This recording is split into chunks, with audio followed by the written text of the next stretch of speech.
Hello students. तो कैसे हैं आप सब।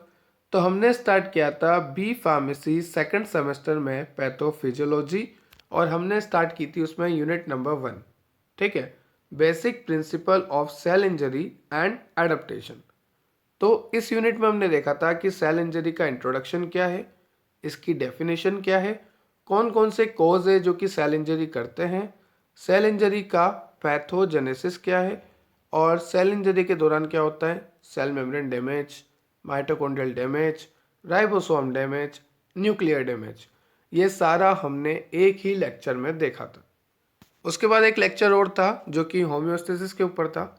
तो इन सब के लिंक जो है डिस्क्रिप्शन में है।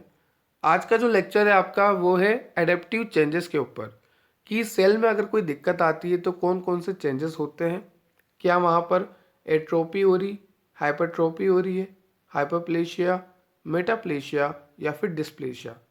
और इन सब से मिलकर 5 मार्क्स का क्वेश्चन आता है अगर बड़ा क्वेश्चन आता है तो। और अगर सिर्फ कोई एक पूछे आपको जैसे एट्रोपी क्या होती है तो ये आपको 2 मार्क्स में पूछ सकते हैं। तो अगर एक सिंगल टर्म पूछे तो 2 मार्क्स, सब मिला के पूछे तो 5 मार्क्स का क्वेश्चन बनता है कि एडेप्टिव चेंजेस बताओ सेल इंजरी के दौरान कौन कौन से एडेप्टिव चेंजेस होते हैं 5 मार्क्स में। ठीक है, तो लेक्चर इंपॉर्टेंट है, ध्यान से सुनना। अगर आपको और वीडियोस देखनी है तो मैंने प्लेलिस्ट के लिंक जो है डिस्क्रिप्शन में दे रखी है। और अगर आपको नोट्स की रिक्वायरमेंट है, नोट्स डाउनलोड करने हैं, तो मैंने टेलीग्राम की या फिर वेबसाइट की लिंक भी आपको डिस्क्रिप्शन में दे रखी है, आप जाके विजिट कर सकते हैं। तो चलो शुरू करते हैं आज का टॉपिक। तो देखो, बिल्कुल बेसिक से स्टार्ट करेंगे सेल इंजरी को, कि सेल इंजरी होती क्या है। ठीक है, सेल इंजरी में एडेप्टेशन भी अपन देखने वाले हैं। उससे पहले समझेंगे सेल की इंजरी से हमारा क्या मतलब है। तो देखो, जैसे ये नॉर्मल सेल है, ठीक है, अब इसमें किसी कारण से स्ट्रेस आ गया या फिर किसी कारण से कोई कार्सिनोजन सब्सटेंस आ गया, किसी भी कारण से इसमें डैमेज आया, तो उसे हम बोलेंगे सेल की इंजरी। नॉर्मल सेल में अगर डैमेज आया तो उसे हम बोलेंगे कि हाँ, सेल इंजर हो चुकी है। ठीक है, तो देखो यहाँ पर मैंने फ्लो चार्ट से समझा रखा है सेल इंजरी को। जैसे कोई नॉर्मल सेल है, अगर उसमें किसी भी तरह का स्ट्रेस आया तो वो एडप्ट करने की कोशिश करेगी अपने आप को। जैसे नॉर्मल सेल है, अगर उसमें किसी भी तरह का स्ट्रेस आया तो वो क्या करने की कोशिश करेगी, अपने आप को एडप्ट करने की कोशिश करेगी। जैसे ठंड लगती है तो हम क्या करते हैं, गर्म कपड़े पहन लेते हैं। तो हम अपने आप को क्या करते हैं, एडप्ट करते हैं ठंड के लिए, कि हाँ, हमें ठंड ना लगे। तो नॉर्मल सेल जो होती है, अगर कभी उस पर स्ट्रेस पड़ता है तो वो एडप्ट करने की कोशिश करती है। अगर वो एडप्ट कर लेती है तो ठीक है, पर अगर वो एडप्ट नहीं कर पाती, इनएबल रहती है, इनएबिलिटी टू एडप्ट, तो उसे हम कहेंगे इंजरी। ठीक है, इंजरी कब हम कहेंगे, जब सेल एडप्ट नहीं कर पाएगी खुद को। ठीक, दो तरह से इंजरी होती है, एक तो होती है रिवर्सिबल, एक होती है इरिवर्सिबल। रिवर्सिबल का क्या मतलब है, कि हाँ, सेल खराब तो हो गई पर कुछ ट्रीटमेंट से वो सही हो गई और वापस नॉर्मल सेल बन गई। देखो, मैंने एरो करके दिखा रखा है कि रिवर्सिबल इंजरी में क्या होता है, कि हाँ, वो वापस नॉर्मल सेल में कन्वर्ट हो जाती है। ये एरो आपको दिख रहा है, ठीक है। पर एक और कंडीशन है, इरिवर्सिबल सेल इंजरी। अगर सेल जो है इरिवर्सिबल कंडीशन में आ गई तो ये सेल जो है डैमेज होकर रहेगी, ये सेल जो है नॉर्मल कंडीशन में वापस नहीं आ सकती, इसलिए हम इसे बोलते हैं इरिवर्सिबल इंजरी। यहाँ पर या तो सेल का नेक्रोसिस होगा या एपोप्टोसिस होगा, दोनों मिलाकर एक ही बात है कि सेल की हो जाएगी डेथ। तो हमने क्या देखा कि नॉर्मल सेल है, ठीक है, अगर उसमें कोई स्ट्रेस आता है तो वो एडप्ट करने की कोशिश करती है। अगर वो एडप्ट नहीं कर पाती, इनेबल रहती है, तो उसे हम बोलेंगे सेल इंजरी। सेल इंजरी दो तरह से होती है, एक तो रिवर्सिबल, एक इरिवर्सिबल। रिवर्सिबल हम कब कहेंगे, जब थोड़े से ट्रीटमेंट में हमारी सेल सही हो जाए और वापस नॉर्मल सेल में कन्वर्ट हो जाए, तो उसे हम कहेंगे रिवर्सिबल। पर अगर वो ट्रीटमेंट से सही नहीं हो रही तो हम उसे बोलेंगे इरिवर्सिबल सेल या फिर इरिवर्सिबल इंजरी, मतलब ऐसी इंजरी जो सही नहीं हो सकती, और अगर वो सही नहीं हो सकती तो सेल की हो जाएगी डेथ। या तो नेक्रोसिस से होगी या एपोप्टोसिस से होगी। ये दो प्रोसेस है सेल डेथ की। ठीक है, तो सबसे पहले ये फ्लो चार्ट आपको बनाना है सेल इंजरी में, उसके बाद इसको आपको एक्सप्लेन कर देना है। फिर अपन अब पढ़ने वाले हैं एडप्टेशन, कि कौन कौन सी ऐसी एडप्टेशन है जो कि हमें देखने को मिलती है सेल में। जब सेल जो है इंजर हो जाती है या फिर सेल को रिक्वायरमेंट होती है एडप्टेशन की, तो ऐसी कौन कौन सी एडप्टेशन है जो देखने को मिलती है सेल में। तो देखो यहाँ पे मैंने दे रखे हैं सेलुलर एडप्टेशन, और 4 तरह के एडप्टेशन मैंने यहाँ पे आपको दे रखे हैं। तो देखो there are 4 type of adaptation. सबसे पहला मैंने आपको यहाँ पे दे रखा है एट्रोपी, दूसरा है हाइपरट्रोपी, तीसरा है हाइपरप्लेशिया, चौथा है मेटाप्लेशिया, और एक और होता है डिस्प्लेसिया, जो कि आगे अपन देखने वाले हैं डिस्प्लेसिया। ओके, तो आप जो है एडप्टिव चेंजेस के नाम याद रखें, एट्रोपी, हाइपरट्रोपी, हाइपरप्लेशिया, मेटाप्लेशिया।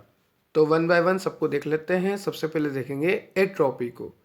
तो एट्रोपी में क्या होता है कि यहाँ पर नंबर ऑफ सेल जो है डिक्रीज हो जाती है, या फिर आप बोल सकते हो कि यहाँ पर जो सेल का साइज है ना वो डिक्रीज हो जाता है। जैसे पहले ये नॉर्मल सेल थी, ठीक है, फिर इस सेल में क्या हो जाएगा, श्रिंकेज हो जाएगा, ये सिकुड़ा जाएगी। जैसे ये मान लो ये बड़ी सी सेल है, ताजी सी, ठीक है, सेल है, अब इसमें क्या हो गई, श्रिंकेज हो गई, ये सिकुड़वा गई। ठीक है, इस तरह से सिकुड़वा गई। तो यहाँ पर क्या होता है कि सेल की साइज जो है कम हो जाती है। तो एट्रोपी एक ऐसी कंडीशन है जहाँ पर सेल की साइज जो है कम हो जाती है, सेल में श्रिंकेज हो जाता है, श्रिंकेज के कारण इसकी साइज जो है छोटी हो जाती है।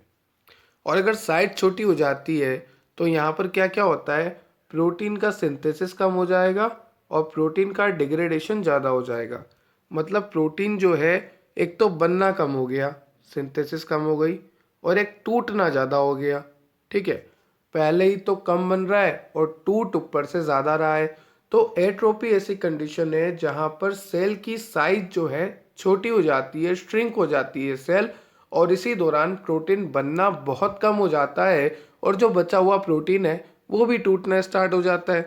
ठीक है, तो ये कंडीशन आपको लिखनी है कि प्रोटीन का डिग्रेडेशन बढ़ जाता है और प्रोटीन का सिंथेसिस जो है बहुत कम हो जाता है। ठीक है, डिक्रीज इन मेटाबॉलिक एक्टिविटी।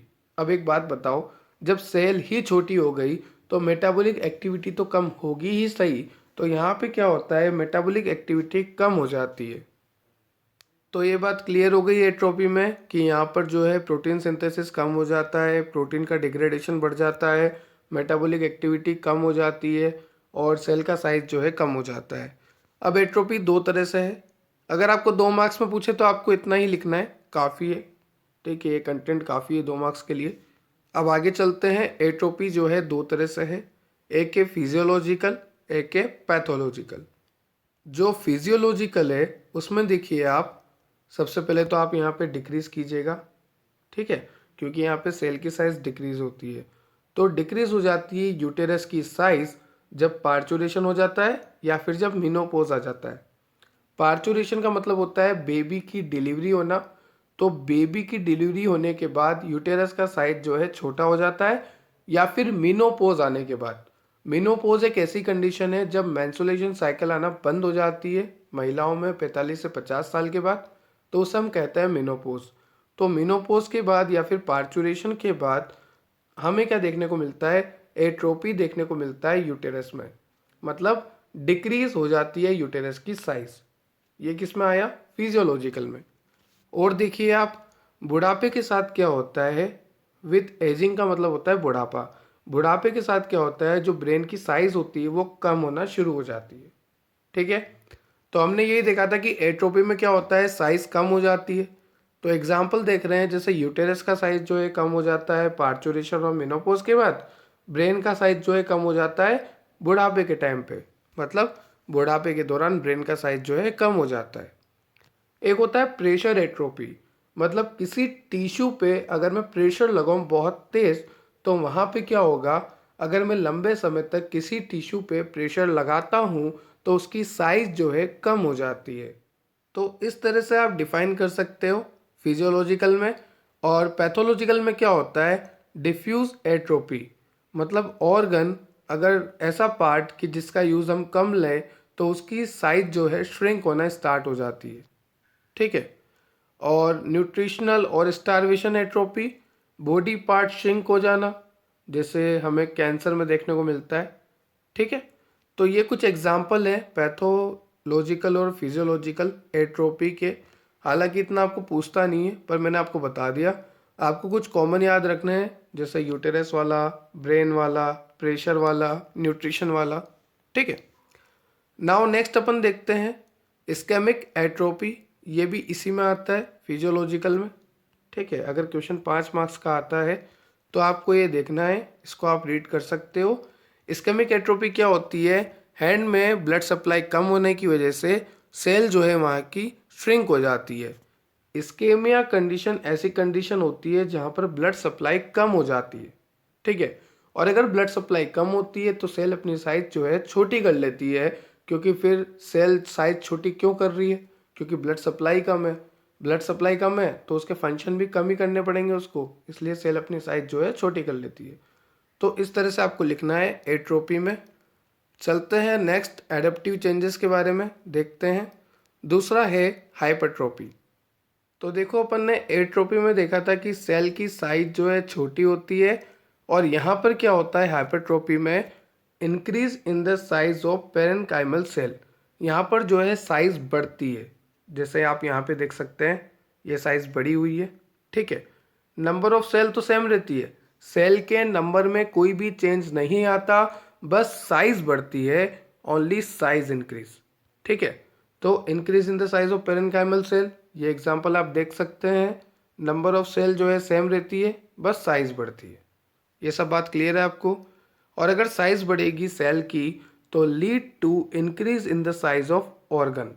एक बात बताओ, ये ऑर्गन जो है किससे मिलके बना है, सेल से मिलके बना है। और अगर सेल की साइज बढ़ेगी तो ऑर्गन की भी साइज बढ़ेगी। तो वही यहाँ पे लिखा है कि अगर सेल की साइज बढ़ेगी तो ऑर्गन की भी साइज बढ़ेगी, और सेल की साइज बढ़ती है हाइपरट्रोपी में। ये आपको एग्जाम्पल यहाँ पे दे रखा है। ठीक है। तो अब क्यों बढ़ रही है सेल की साइज, क्योंकि डिमांड ही बढ़ रही है। एक बात बताओ, यूटेरस क्यों बढ़ता है, प्रेगनेंसी के दौरान जो है यूटेरस बढ़ता है। वो बात अलग है कि जब बच्चा पैदा हो जाता है, जब यूटेरस अपनी साइज छोटी कर लेता है, पर प्रेगनेंसी के दौरान यूटेरस जो है बहुत बढ़ जाता है। क्यों, क्योंकि बच्चे को न्यूट्रिशन प्रोवाइड करना है, बच्चा अटैच होने वाला है, वहाँ पर डिमांड बढ़ रही है न्यूट्रिशन की, तो यूटेरस अपना साइज बढ़ाता है। यूटेरस साइज बढ़ाता है मतलब यूटेरस की सेल साइज बढ़ाती है। तो वो हाइपरट्रोफी की कंडीशन हो गई कि at the time of parturition, sorry at the time of pregnancy, parturition के दौरान तो, पार्चुरेशन के बाद तो एट्रोपी हो जाती है, जब बच्चा पैदा हो जाता है उसके बाद तो यूटेरस का कोई काम नहीं रहता। पर हाँ, जब प्रेगनेंसी रहती है तो उस दौरान यूटेरस जो है न्यूट्रिशन प्रोवाइड करता है बच्चे को, तो इसलिए क्या करता है यूटेरस अपनी साइज बढ़ा लेता है। तो एक तो डिमांड बढ़ गई, पहला रीज़न क्या है कि यहाँ डिमांड बढ़ गई है। तो डिमांड बढ़ने से एग्जांपल समझ में आ गया आपको। दूसरा, स्टिमुलेशन मिल रहा है, या तो किसी हार्मोन का या फिर किसी ग्रोथ फैक्टर का। ग्रोथ फैक्टर का अगर स्टिमुलेशन मिला तो ग्रोथ होगी, सेल की साइज बढ़ेगी। ठीक है। या फिर प्रोडक्शन बढ़ रहा है सेलुलर प्रोटीन का। तो ये 3 कारण है जिसकी वजह से हाइपरट्रोफी होती है।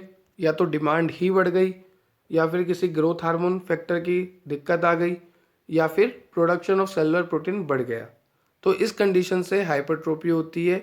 इसमें भी 2 तरह से, फिजियोलॉजिकल, पैथोलॉजिकल। तो फिजियोलॉजिकल बेस्ट एग्जांपल तो मैंने आपको दे दिया फिजियोलॉजिकल का, enlarge size of uterus in pregnancy. ठीक है।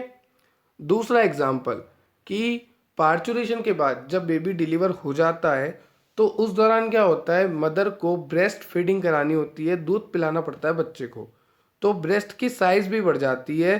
तो यहाँ पर लिखा है लैक्टेशन के दौरान, मतलब लैक्टेशन का मतलब होता है दूध पिलाना, बच्चे को फीड कराना, तो उस दौरान जो है ब्रेस्ट का साइज जो है बढ़ जाता है।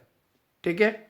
और एक और बेस्ट एग्जांपल, आजकल सब जिम कर रहे हैं, तो skeletal muscle hypertrophy in body builder, जितना ज़्यादा वो यूज़ लेगा उतनी ज़्यादा मसल बढ़ती जाएगी।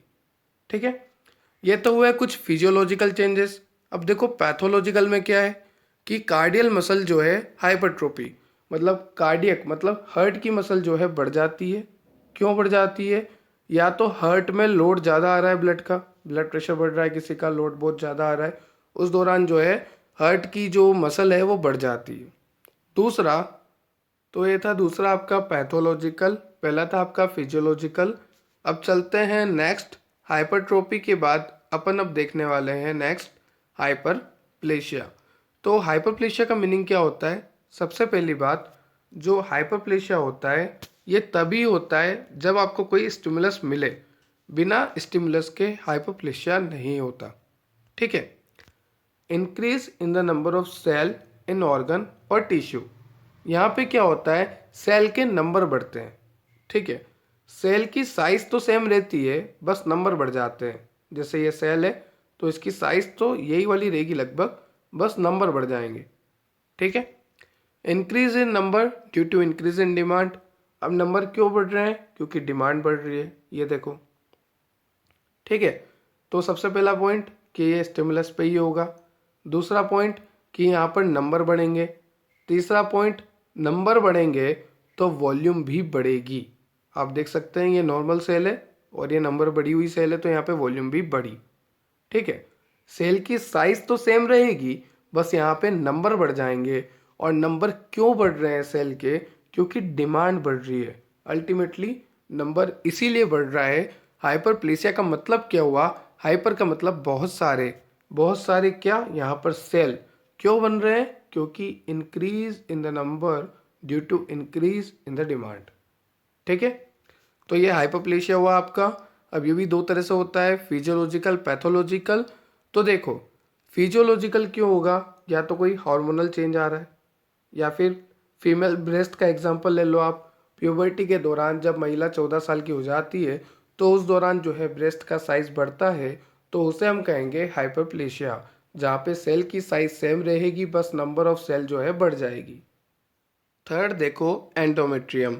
एंडोमेट्रियम क्या होता है? यूटेरस की लाइनिंग को हम कहते हैं एंडोमेट्रियम, और एंडोमेट्रियम में भी हाइपरप्लेशिया देखने को मिलता है। ठीक है। फोर्थ है यहाँ पर हाइपरप्लेशिया ऑफ प्रेग्नेंट यूटेरस। वही बात है, अगर एंडोमेट्रियम यूटेरस की लाइनिंग है तो वही यूटेरस की बात आ गई। ठीक है। तो ये तो हुआ फिजियोलॉजिकल। अब देखो आप पैथोलॉजिकल। तो पैथोलॉजिकल में है प्रोस्टेट ग्लैंड। जो मेल में प्रोस्टेट ग्लैंड होती है, बुढ़ापे के साथ उसमें नंबर बढ़ते जाते हैं। दूसरा है एंडोमेट्रियम। तीसरा है एड्रिनल ग्लैंड। ठीक है। इस तरह से कई सारे एग्जाम्पल है, तो आपको दो तीन एग्जाम्पल याद रखने हैं। ये अपन ने देखा हाइपरप्लेशिया। नाउ नेक्स्ट अपन मूव करेंगे मेटाप्लेशिया के ऊपर। और इस कंडीशन में क्या होता है, सेल की टाइप ही चेंज हो जाती है। जैसे मान लो कुछ इस तरह से सेल है, तो आगे जाके कुछ इस तरह से बन जाएगी। यहाँ पर सेल की टाइप ही चेंज हो जाएगी। Change the type of cell. ठीक है। Metaplasia is the condition in which change the type of cell. Cell का जो ओरिजिनल टाइप है वही चेंज होके कोई और टाइप में बन जाएगा। और यहाँ पर जो चेंज होता है ना, वो रिवर्सेबल होता है। मतलब कि अगर ये सेल है और इसने अपना टाइप चेंज करके कुछ इस टाइप से सेल बना ली, तो ये सेल जो है वापस इस कंडीशन में भी आ सकती है। ये एक रिवर्सेबल चेंज है। ठीक है। A reversible change in cell structure from one fully differentiated from to another in response to normal और एबनॉर्मल स्टिमुलाई। किसी भी नॉर्मल और एबनॉर्मल स्टिमुलाई के रेस्पॉन्स में हमारी सेल जो है स्ट्रक्चर ही चेंज कर रही है, उसका उसका टाइप ही चेंज कर रही है। तो इस कंडीशन को हम कहते हैं मेटाप्लेसिया, जो कि रिवर्सिएबल है। एक रिवर्सिएबल चेंज है ये। ठीक है। इसमें टाइप देखिए आप, फिजियोलॉजिकल और पैथोलॉजिकल। तो फिजियोलॉजिकल में देखिए a normal type of cell maturation, जैसे इस तरह से आपको दिखा रखी है। ठीक है। और पैथोलॉजिकल में देखिए a change due to abnormal stimuli. अब यहाँ पे क्या हुआ, एबनॉर्मल स्टिमुलाई के थ्रू जो है चेंज हुआ। और अगर मान लो कुछ इस तरह की सेल थी और कुछ इस तरह में बदल गई, तो यहाँ पर फंक्शन भी जो है चेंज हो जाते हैं। ठीक है। तो एग्जाम्पल दे रखा है, हालांकि आपको इतना याद रखना नहीं है, 2 नंबर में पूछा जाता है मेटाप्लेसिया। और अगर सब पूछा जाएगा तो 5 में एक साथ होगा। तो वैसे भी ये बहुत ज़्यादा कंटेंट है, तो एग्जाम्पल कम ही याद रखना है इसके। यहाँ पर आपको दे रखे हैं वैसे मैंने, ठीक है। जैसे यहाँ पर देखो एग्जाम्पल दे रखा है मैंने फिजियोलॉजिकल का और पैथोलॉजिकल का, ये आपको याद रखना है। Metaplasia of endocervix columnar epithelium into squamous epithelium. यहाँ पर जो कॉलुमनर एपिथेलियम जो सेल थी वो कन्वर्ट हो गई स्क्वामस में। और अगर मैं पैथोलॉजिकल की बात करूँ तो रेस्पिरेटरी एपिथेलियम। तो ध्यान रखना, अगर मैंने बात करी फिजियोलॉजिकल की तो एंडोसर्विक्स, और अगर मैंने बात करी पैथोलॉजिकल की तो एग्जाम्पल जाएगा रेस्पिरेटरी एपिथेलियम। जो रेस्पिरेटरी एपिथेलियम होते हैं वो सिलिएटेड होते हैं, पर यहाँ पर चेंज होके वो हो जाएंगे स्क्वामस, ठीक है। तो कॉलुमनर से स्क्वामस हो रहे हैं, मेटाप्लेशिया ऑफ एंडोसर्विक्स जो कि फिजियोलॉजिकल का एग्जाम्पल है। और पैथोलॉजिकल में क्या हो रहे हैं, जो हमारे रेस्पिरेटरी एपिथेलियम है जो कि सिलिएटेड हुआ करते थे पर अब वो स्क्वामस एपिथेलियम में कन्वर्ट हो गए। Now next is dysplasia. Dysplasia में क्या होता है, यहाँ पर आप देखिए, the presence of cell of an abnormal type within a tissue which may signify a stage preceding the development of cancer. Abnormal cell हो जाती है यहाँ पर, आप देखिए कुछ एबनॉर्मल टाइप हो जाता है यहाँ पर सेल का। इस तरह से आपको डायग्राम बना देना है छोटा सा, ठीक है। और ये कैंसर सेल नहीं है पर ये कैंसर सेल में कन्वर्ट हो सकती है। तो डिस्प्लेसिया ऐसी कंडीशन है जहाँ पर जो एबनॉर्मल टाइप की सेल बन जाती है, ठीक है। अब यहाँ पे देखिए एपोप्टोटिक जीन होता है जो कि एक्टिवेट अगर हो गया तो सेल की डेथ हो सकती है। But due to carcinogenic substance mutation भी यहाँ पर देखने को मिलता है। तो आप इतना ध्यान रखिए कि यहाँ पर क्या हो जाता है, एबनॉर्मल टाइप की हमें सेल देखने को मिलती है और ये कैंसर कोज कर सकती है, ठीक है। और एट द एंड क्या होगा, सेल की डेथ ही होगी, चाहे एपोप्टोसिस हो कैसे भी हो, सेल की डेथ ही होगी, ठीक है। जैसे कि एग्जांपल दूं मैं, तो हमारी नॉर्मल एपिथेलियल सेल थी और अगर वो टोबैको की कांटेक्ट में आ गई, टोबैको में होता है निकोटिन। क्या होता है, निकोटिन, जो कि कार्सिनोजेनिक होता है, कैंसर कोजिंग होता है ये निकोटिन। और अगर टोबैको के कांटेक्ट में आ गई हमारी एपिथेलियल सेल तो वो बन जाएगी ट्यूमर सेल। ट्यूमर सेल मतलब कैंसर कोजिंग सेल, ठीक है। वेट ए मिनट, क्या बन जाएगी, कैंसर कोजिंग सेल बन जाएगी। अब यहाँ पे आप देखिए नीचे मॉर्फोलॉजिकल चेंजेस कौन कौन से होते हैं डिस्प्लेसिया में। तो देखो सबसे पहला चेंज कौन सा दे रखा है, increase in number of layer of epithelial cell. अभी मैंने आपको बोला कि डिस्प्लेसिया ऐसी कंडीशन है जो कि कैंसर ला सकती है, तो नंबर ऑफ सेल तो बढ़ते हैं क्योंकि कैंसर कंडीशन में क्या होता है, एबनॉर्मल सेल ग्रोथ होती है, इस तरह से एबनॉर्मल ग्रोथ होती है। तो आप देख सकते हैं सबसे पहला स्टेटमेंट है increase in number of layer of epithelial cell, okay. दूसरा है सेलुलर एंड न्यूक्लियर प्लियोमॉर्फिज्म। यहाँ पे सेल के नंबर भी और न्यूक्लियस के नंबर भी, सेलुलर एंड न्यूक्लियर प्लियोमॉर्फिज्म बढ़ेंगे, ठीक है। इसकी बेसल पोलैरिटी जो है लॉस हो जाती है। डिस्प्लेसिया एक ऐसी कंडीशन है जिसमें बेसल पोलैरिटी जो है लूज हो जाती है, सेलुलर एंड न्यूक्लियर नंबर जो है बढ़ जाते हैं, मतलब उनका प्लियोमॉर्फिज्म हो जाता है, और जो एपिथेलियल सेल है उनके नंबर भी बढ़ जाते हैं। और यहाँ पर न्यूक्लियर हाइप क्रोमेटिन होते हैं, मतलब ऐसी सेल जिसमें क्रोमेटिन बहुत ज़्यादा। तो ये डिस्प्लेसिया की कंडीशन है, कैंसरस कंडीशन है, जहाँ पर नंबर बढ़ जाएंगे एक तो, साथ में आपके सेलुलर और न्यूक्लियर प्लियोमॉर्फिज्म हो जाएगा, बेसल एक्टिविटी बिल्कुल ख़त्म हो जाएगी, बेसल पोलैरिटी जो है बिल्कुल ख़त्म हो जाएगी। तो ये कंडीशन है डिस्प्लेसिया की। आप बोल सकते हो कि डिस्प्लेसिया एक ऐसी कंडीशन है जो कि आने वाले टाइम पे कैंसर कोज करेगी, ठीक है। नाउ यहाँ पर एक एग्जांपल दे रखा है कि अगर इरिटेंस हुई और अगर इरिटेंस जो है परसिस्टेंट रही, बरकरार रही, ये जो डिस्प्लेसिया की कंडीशन अगर बरकरार रही तो म्यूटेशन भी हो सकता है। म्यूटेशन का मतलब होता है सडन चेंज आना, बहुत फास्ट चेंज आना, ऐसा चेंज जो कि अनप्रिडिक्टेबल हो। ये म्यूटेशन जो है ह्यूगो डी वरीज साइंटिस्ट ने बताया था। खैर ये सब आपका काम का नहीं है, आपके काम का यहीं तक हो चुका है, ठीक है। तो ये था आज का आपका लेक्चर जिसमें हमने देखा हाइपोप्लेशिया, मेटाप्लेशिया, डिस्प्लेसिया, एट्रोपी, हाइपरट्रोपी, ठीक है। जिसमें हमने देखा सेल इंजरी क्या होती है और डिफरेंट टाइप ऑफ एडेप्टेशन हमने देखे। फिर हमने देखा पैथोलॉजिकल और physiological. That's all about cell injury adaptation. I hope you like it. अगर आपको और लेक्चर देखने हैं तो मैंने प्लेलिस्ट की लिंक जो है डिस्क्रिप्शन में दे रखी है। आपको एक एक डिजीज़ मैं बहुत डिटेल में और अच्छे से पढ़ाने वाला हूँ पैथोफिजियोलॉजी में। तो कमेंट करें कि आपको कौन सी डिजीज़ पढ़नी है। और अगर किसी का भाई बंधु नीट की प्रिपरेशन कर रहा है तो मैंने क्लास 11-12 की बायोलॉजी और केमिस्ट्री की क्विक रिवीजन सीरीज साथ में क्वेश्चन प्रैक्टिस करवा रखी है। यह चैनल क्लास 10th की साइंस, 11-12 की साइंस और फार्मेसी के लिए है, तो ज़रूर सजेस्ट करें उनको। Have a nice day. Thank you.